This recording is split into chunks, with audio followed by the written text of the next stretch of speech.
হরে কৃষ্ণ। তো আজকে আমরা একটা গুরুত্বপূর্ণ বিষয় নিয়ে আলোচনা করব। সেই গুরুত্বপূর্ণ বিষয়টা কি? সেই গুরুত্বপূর্ণ বিষয়টা হচ্ছে সর্বোত্তম ঋতু দিবস। এই ঋতু দিবস বলতে কি বোঝাচ্ছে? আমরা গর্ভধান সংস্কারের উপরে একটা ছোট্ট বিষয় নিয়ে আলোচনা করব।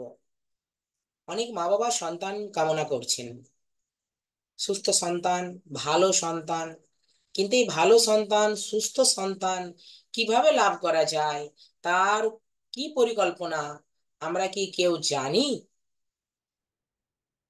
তো যদি আমরা না জেনে থাকি, জেনে থাকলে ভালো, না জেনে থাকলে এই ভিডিওটা সম্পূর্ণভাবে আপনারা দেখুন। তাহলে জানতে পারবেন যে কোন সময় সন্তান তথা সন্তান নেবার ইচ্ছা প্রকাশ করলে এবং মা আর বাবার মিলন হলে কিরকম সন্তান লাভ করা যায়। চলুন আসি, দেখে নেওয়া যাক কি বিষয়। তো যে মাতা গর্ভে সন্তান ধারণ করবে, সেই মাতার যে ঋতুচক্র, সেই ঋতুচক্রে তথা ঋতুচক্রের চতুর্থতম দিন, 1 2 3 4, চতুর্থতম দিন, সেই চতুর্থতম দিনে যদি পিতামাতার মিলন হয়, তাহলে সেই সন্তান অকাল মৃত্যু হবে, সেই সন্তানের অকাল মৃত্যু ঘটবে। এটা শাস্ত্রে বর্ণিত। তো আমরা আজকে যেই বিষয়ে আলোচনা করছি, সমস্ত কিছু শাস্ত্রের উদ্ধৃতিতে নিয়ে। শাস্ত্রটা কি? না, সুশ্রুত, সুশ্রুত সংহিতা থেকে এই আলোচনা। তো আমাদের ঋষি মুনিরা এই সন্তান জন্ম দেওয়ার ক্ষেত্রে অনেক বিস্তার বর্ণনা করেছেন। হ্যাঁ, এবং তারা আমাদেরকে অনেক কিছু পথ দেখিয়েছেন কিভাবে একটা সুস্থ সন্তান শুধু সুস্থ নয় এবং শুধু বুদ্ধিমান নয়, এবং একজন সুকন্যা এবং সুপুত্রের কিভাবে জন্ম দেওয়া যায়। এখন সু কথাটার মধ্যে অনেক কিছু লুকিয়ে থাকে। সু মানে শুধু দেহের সুস্থতা নয়, সু মানে শুধু সুন্দরতা নয়, সু মানে শুধু বুদ্ধিমান এরকম তা নয়। তো সু এর মধ্যে অনেক কিছু লুকিয়ে থাকে। তো সেটা আমরা একটু দেখে নেব। তাহলে আমরা আলোচনা করলাম চতুর্থ দিনে যদি সেই আমরা সন্তান নেবার কামনা করি, তাহলে আমাদের সেই সন্তানের অকাল মৃত্যু হবে। তো এসে দেখে নেওয়া যাক এবারে আমরা পঞ্চম দিনের ক্ষেত্রে। তো ঋতুস্রাবের পঞ্চম দিনের ক্ষেত্রে যদি আমরা মিলিত হই, যে মা বাবা ঋতুস্রাবের ঋতুস্রাবের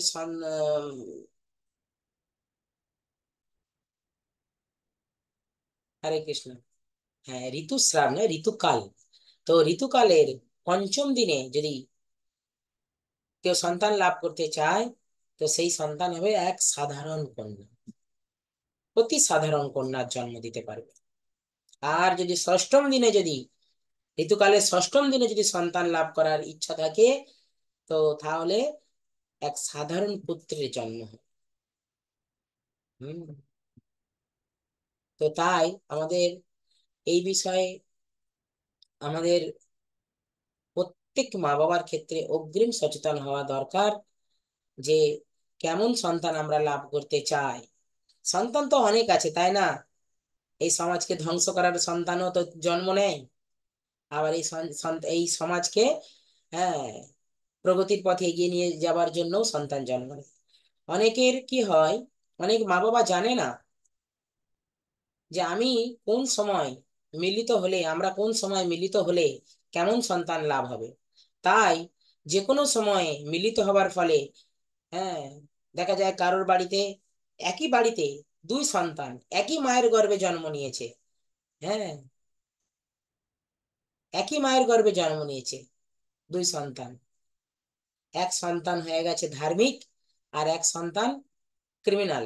কি করে হয়?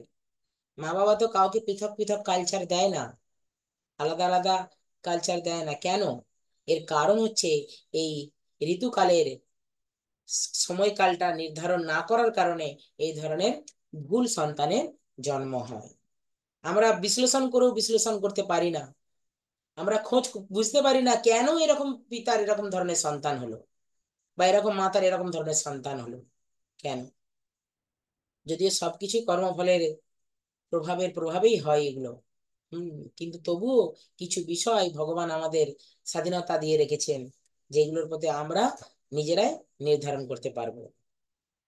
তো দেখা যাক এবারে সপ্তম দিনের সন্তান, যদি ঋতুকালের সপ্তম দিনে যদি, হ্যাঁ, মা বাবার মিলনকালের সন্তান হয়, তো কখনোই সেই সন্তান কখনোই সন্তান প্রসব করার জন্য প্রস্তুত নয়। মানে সেই সন্তান হবে নিঃসন্তান, সেটা পুরুষ হোক বা সেটা নারী হোক। ধরুন মা বাবার মিলন হলো, সেটা পুরুষ হতে পারে বা কন্যা হতে পারে। ম্যাক্সিমাম সপ্তম দিনের ক্ষেত্রে যখন সন্তান লাভ করা হয়, তো এখানে কন্যা সন্তানটাই আহ, আসে। তো কন্যা সন্তান যদি আসে, সেই কন্যা সন্তান কখনোই মা হতে পারবে না।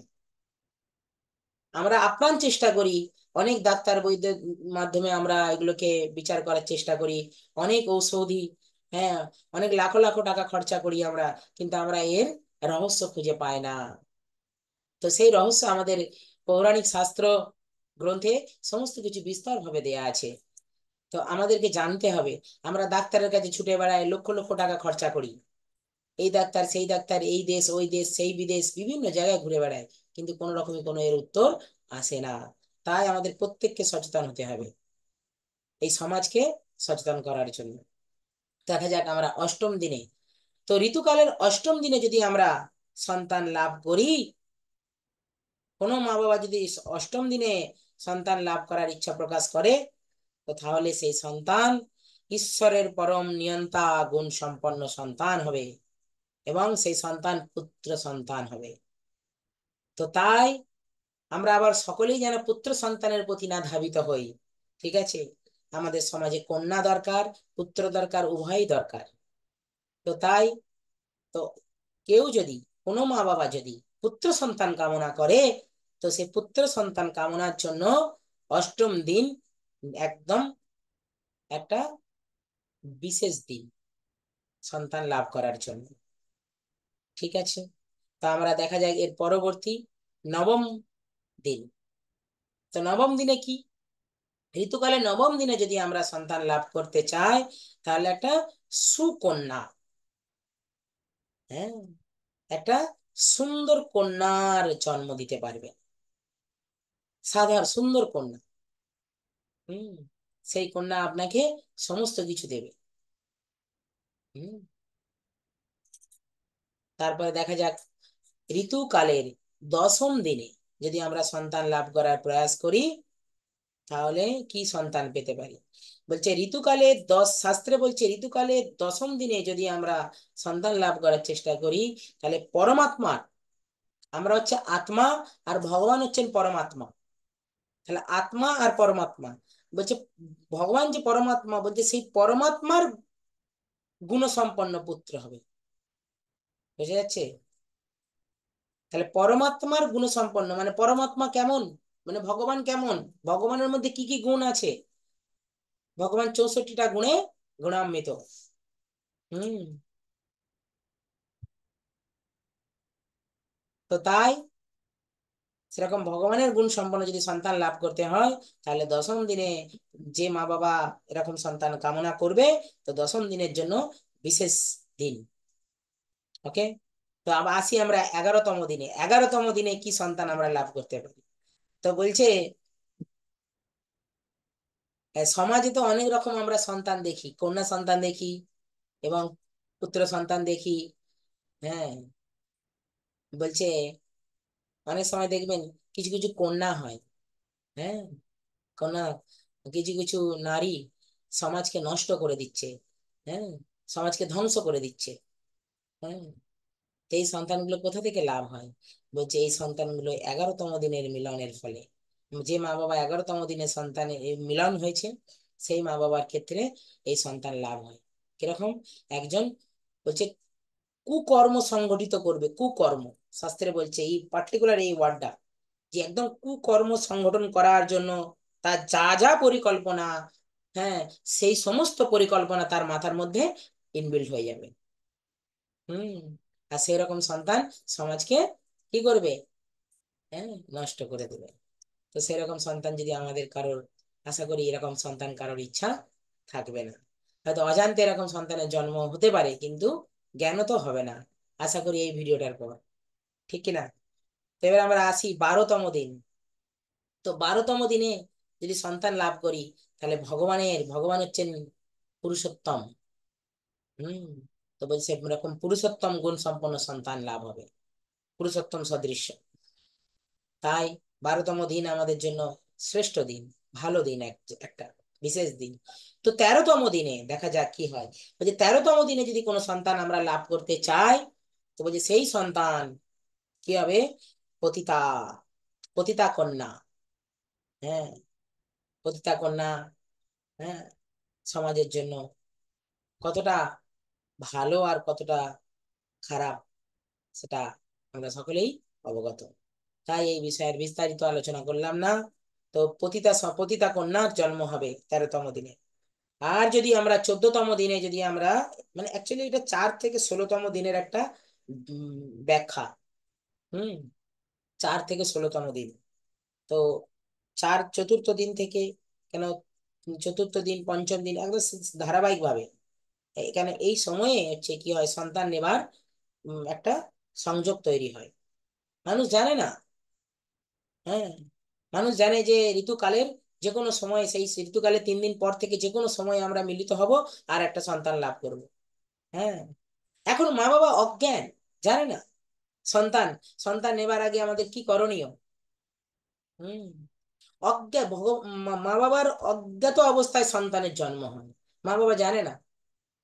হ্যাঁ, পিতা আসে, পিতার ব্যস্ত জীবন, হ্যাঁ, আর মাতার ফেসবুক, হ্যাঁ, গুগল, ইন্টারনেটের জীবন এবং বাড়ির সংসারের সমস্ত কিছু জীবনের পরে যখন মানে পিতা বিভিন্ন রকমের চিন্তায় মগ্ন থাকে, তার কর্মব্যস্ততার জীবন হোক, কারোর সঙ্গে কারোর সঙ্গে টাকা পয়সা আদায়ের ব্যাপার হোক, হ্যাঁ, এবং পিতা যদি কোনো পুলিশ অফিসার হয়, তো সেরকম কোনো অফিসারের কোনো একটা মানে কোনো ক্রাইমকে কন্ট্রোল করে আসার পরে সেই মানসিকতা নিয়ে হোক, হ্যাঁ, তো সমস্ত মানসিকতার প্রভাব কিন্তু এক সন্তানের উপরে প্রবাহিত হয়।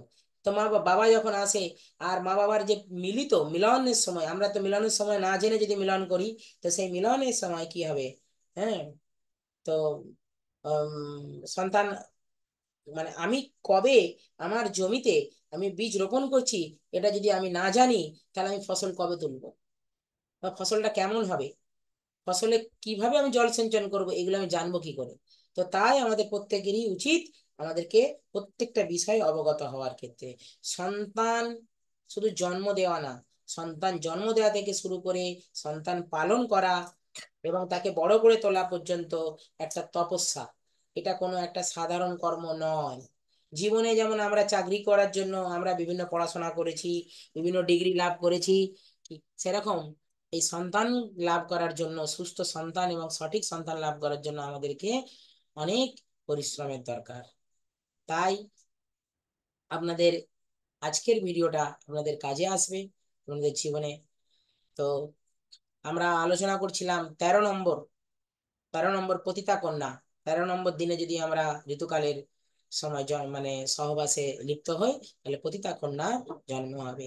কোনো মা বাবা যদি 14তম দিনে মিলিত হয়, তো বলছে ধর্মজ্ঞান, আত্মজ্ঞান এক সাধক সন্তানের জন্ম দেবে।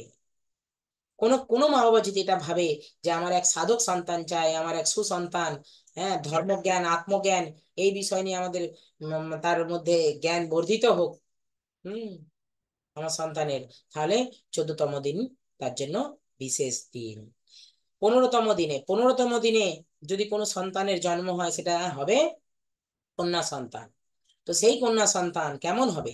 সেই কন্যা সন্তান সুখী জীবনযাপন করবে, এবং সেই কন্যা সন্তান বহু সন্তানের মাতা হতে পারবে। হ্যাঁ, এবং তিনি যার ঘরে যাবে, সেই সন্তান বিবাহকালে যিনি যে পতির ঘরে যাবে, হ্যাঁ, সেই পতির প্রিয় হবে। হুম। তো আমাদের ইচ্ছা, আমরা কিভাবে কেমন সন্তান জন্ম দেব। আর 16তম, অন্তিম দিবস, ঋতুকালের অন্তিম দিবস, সন্তান নেবার ঋতুকালের সময়কাল থেকে অন্তিম দিবস, 16তম দিবস। বলছে এই 16তম দিবসে যদি কেউ সন্তান লাভ করতে চায়, আমরা সমাজে দেখি না অনেক সময় যে কত সন্তান, কত বা কত দেখুন রাস্তায় আছে, কেউ কুকুরকে খাবার দেয়, কেউ গাভীকে খাবার দিচ্ছে, কেউ কাককে খাবার দিচ্ছে, কেউ পাখি, বিভিন্ন রকম পাখিকে খাবার দিচ্ছে, ছাদের উপরে গিয়ে বিভিন্ন রকম চারা দিচ্ছে, ছোলা দিচ্ছে, ডাল দিচ্ছে, বিভিন্ন রকম দেখি না এইভাবে। হ্যাঁ, আমরা মনে করি ও সুন্দর, কি সুন্দর ব্যক্তি, কি ভালো, কি অমায়িক ব্যক্তি, হ্যাঁ জানো সব পশু পালন, পশুকে খাবার দিচ্ছে। তো এই সন্তান আসে কিভাবে? বলছে 16তম দিনে যদি কোনো মা বাবা মিলিত হয়, তো পশু প্রেমী, হম, বলছে সকল প্রাণীর হিতকারী, শুধু পশুদের ওপরে নয়, সমস্ত প্রাণীর প্রতি, জীবের প্রতি দয়া, হ্যাঁ, আর সমস্ত জীবের প্রতি দয়া থাকবে। হম। সে কোনো জীবকে হত্যা করতে দ্বিধাবোধ করবে, হত্যা করতে চাইবে না। তো সবারই মঙ্গল কামনা করবে প্রত্যেক জীবের ক্ষেত্রে, সেটা পশু হোক, মানুষ হোক, সমস্ত জীবের ক্ষেত্রে। হ্যাঁ। তো তাই আমাদের অত্যন্ত সচেতনতার সঙ্গে এই গর্ভধান সংস্কারের আগে এই সর্বোত্তম ঋতু দিবস এ আমাদের সন্তান নেওয়া উচিত। তো সর্বোত্তম ঋতু দিবসের মধ্যে বিশেষ ঋতু দিবস, হ্যাঁ, বা ঋতুকাল আমাদের পালন করা উচিত। সেটা হচ্ছে, প্রথমেই বললাম, অষ্টম দিবস হচ্ছে একটা বিশেষ দিন, অষ্টম দিবসটা। হ্যাঁ। তারপরে আমরা আহ দশম দিবসটা পালন করতে পারি। হুম। তো তারপরে আমরা আরো সুন্দর 15 দিন, 15তম দিবস আছে। হ্যাঁ, 14তম দিবস আছে। তো এইগুলো আমরা বিশেষভাবে, 16তম দিবসও আছে। ঠিক আছে, 10 থেকে 12, হ্যাঁ, 9 থেকে, মোটামুটি 9 থেকে 15-র মধ্যে মোটামুটি সবই ভালো দিন আছে। কিন্তু একটা দিবস, সেটা হচ্ছে 13তম, সেটার ভেতরে বিশেষ আমাদের খেয়াল রাখা উচিত, 13তম আর 11তম। এটা বিশেষ করে খেয়াল রাখা উচিত যে এই সময়কাল যেন আমরা না মিলিত হই। তো আজ এই ছোট্ট ভিডিওটাই আমি আপনাদের সামনে শেয়ার করছি। যদি ভালো লাগে আপনারা আবার জানাবেন কমেন্টের মাধ্যমে, আমি এর বিষয়ে বিস্তারিত ভিডিও দেবার চেষ্টা করব। হরে কৃষ্ণ। সকলে ভালো থাকুন, সুস্থ থাকুন, ভজন কুশলে থাকুন।